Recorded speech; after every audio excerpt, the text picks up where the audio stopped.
Hello दोस्तों, ठीक है, आप सभी का स्वागत है रिकैप वेटी पर। आज की वीडियो मोस्ट इंटरेस्टिंग होने वाली है। चलिए कंप्लीट वॉच करते हैं। इस मूवी का शुरुआत काफी साल पहले एक टाइटन्स नामक विशाल मानव जैसे राक्षस अचानक पृथ्वी पर प्रकट हुए। वे किसी भी इंसान को खा लेते थे। वे इंसानों को पकड़ सकते थे। अब वे खाद्य श्रृंखला के शीर्ष पर नहीं थे और समय के साथ उनकी आबादी घटने लगी। दोहरी सुरक्षा सुनिश्चित करने के लिए एक के अंदर एक निर्माण किया गया। इन दीवारों के भीतर वे एक शांतिपूर्ण जीवन जी सकते थे। हालांकि ये दीवारें हमेशा के लिए सुरक्षा की गारंटी नहीं देती थीं। यहाँ तक कि 100 वर्षों के बाद भी लोग टाइटन्स के डर में रहते थे। एरोन येगर नामक एक युवक जो बाहरी जिले में रहता था, एक दिन दीवारों से परे जाने का सपना वह अक्सर अपने दोस्तों आर्मिन और मिकासा से बाहरी दुनिया के मौसम महासागरों के बारे में बात करता है। एक दिन वे सीमा पर जाने का फैसला करते हैं और दूसरी तरफ कूदने के लिए दीवार पर चढ़ने की कोशिश करते हैं। जैसे ही वे सीमा के पास पहुंचते हैं, समूह दीवार के आकार से चौंक जाता है जब वे इसे पहली बार करीब से देखते हैं। आर्मिन और मिकासा इस विचार के बारे में संदेह करते हैं कि टाइटन्स अभी भी बाहर हो सकते हैं, लेकिन हारून ने जोर देकर कहा कि इसे 100 साल हो गए हैं। जब सीमा पर गश्ती दल दीवार के बहुत करीब होने के कारण समूह को गिरफ्तार करने के लिए आता है, पुलिस द्वारा उसके दोस्तों को पकड़ने की कोशिश से क्रोधित होकर हारून ने इस तथ्य को पूरी तरह से नजरअंदाज करते हुए उनसे लड़ना शुरू कर दिया। उस समय उसे अपराध के लिए फांसी दी जा सकती थी।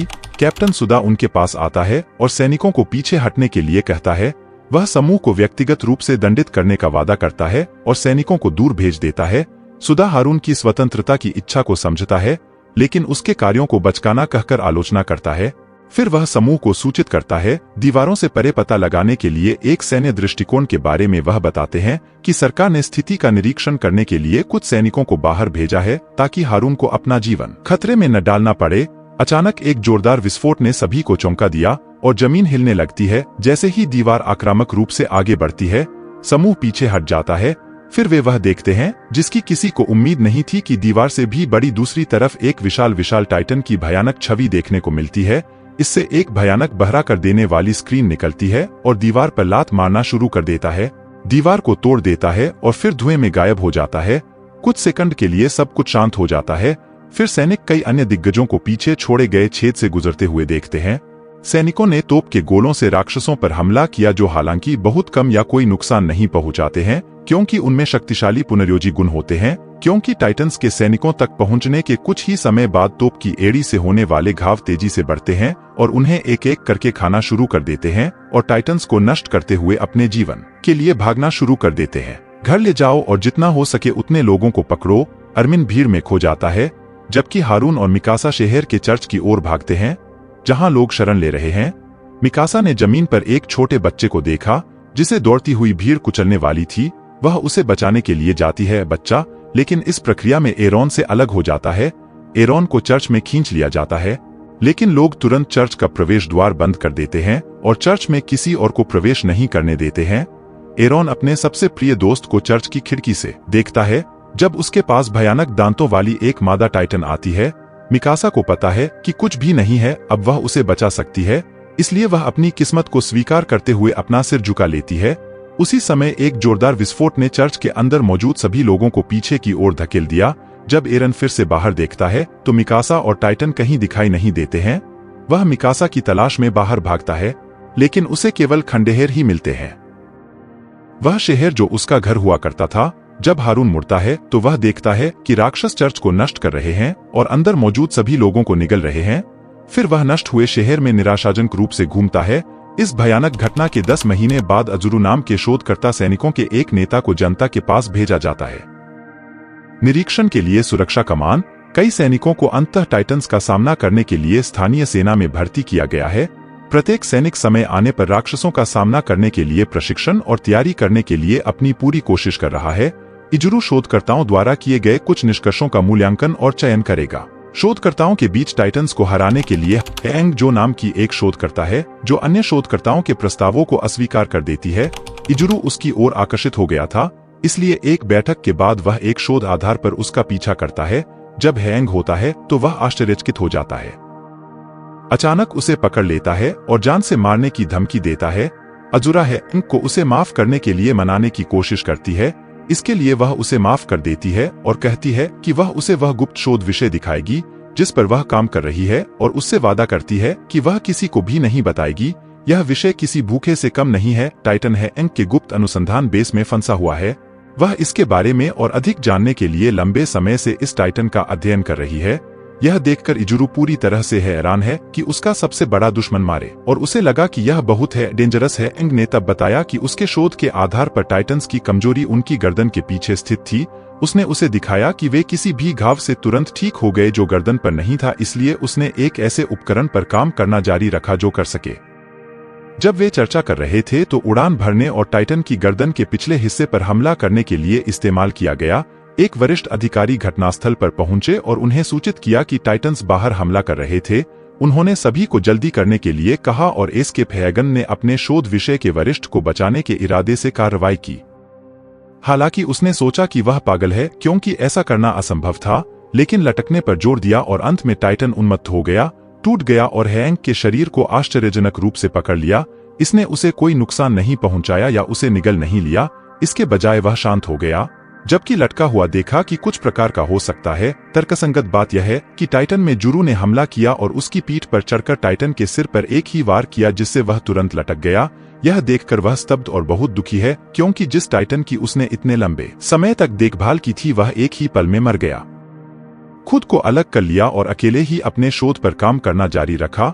कुछ समय बाद हैंग ने संभवतः नेताओं को त्रिआयामी पैंतरेबाजी गियर टूल नामक एक उपकरण प्रस्तुत किया, जो एक लॉन्चिंग उपकरण है जिसका उपयोग मनुष्य वांछित दिशा में जाने के लिए कर सकते हैं।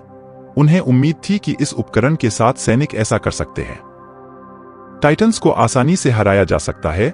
हालांकि इस खतरनाक उपकरण के उपयोग में महारत हासिल करने के लिए शुरुआत में गंभीर प्रशिक्षण की आवश्यकता थी, क्योंकि उसे इस उपकरण का उपयोग करने की अनुमति नहीं दी गई थी क्योंकि इसे बहुत खतरनाक माना जाता था। लेकिन अजुरा ने हैंक की मदद करने की कोशिश की और अंत में उपकरण को उपयोग के लिए अधिकृत किया गया। इस बीच हम साशा और उसके शिरो नाम के कुत्ते को देखें। वह एक कठिन जीवन जी रही है, जिसे भोजन की तलाश में अपने रिश्तेदारों के साथ जंगल में रहना पड़ता है। वह अपने तीरंदाजी कौशल के कारण एक कुशल शिकारी के रूप में जानी जाती है, जिसका उपयोग वह वापस लौटने पर भोजन के लिए जंगल में जानवरों का शिकार करने के लिए करती है।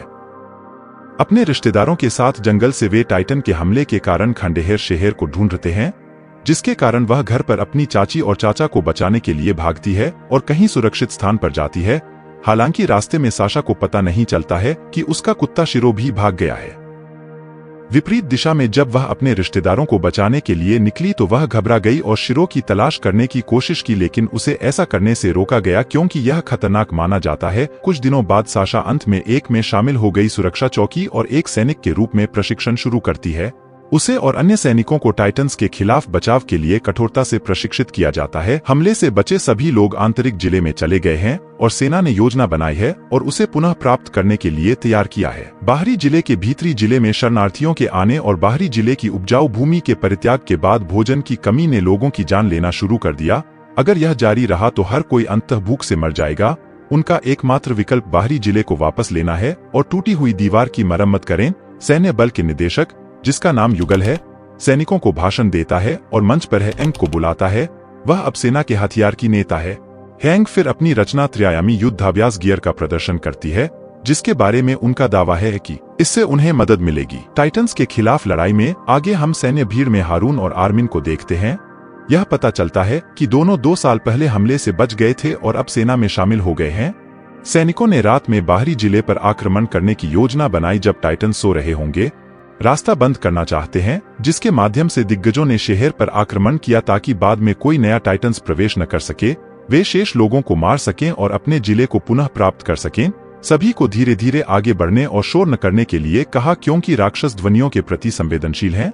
बाहरी जिले का प्रवेश द्वार खुलता है और जैसे ही सेना सैन्य ट्रकों में आगे बढ़ती है, आगे की हलचल को महसूस करते हुए सैनिक धीरे धीरे चारों ओर देखते हैं और गायों को शहर में भटकते हुए पाते हैं। हियाना नाम के सैनिकों में से एक ने एक बच्चे के रोने की आवाज सुनी और उसकी जांच करने का फैसला किया। जान खतरे में एरोन लड़की का पीछा करता है और वे एक नष्ट हो चुकी इमारत के अंदर पहुंच जाते हैं। जैसे जैसे वे आगे बढ़ते हैं, अचानक एक चिपचिपा तरल लकड़बग्घा पर गिरता है। वे दोनों ऊपर देखते हैं और एक विशाल बच्चे टाइटन को एक इंसान को निगलते हुए देखकर भयभीत हो जाते हैं। बच्चा सामने गिर जाता है उनमें से और रोने लगते हैं। वे डर के मारे बाहर भाग जाते हैं। सैनिक शोर के कारण घबराने लगते हैं। लेकिन कप्तान उन्हें शांत रहने और किसी भी टाइटन्स को आकर्षित न करने का आदेश देता है।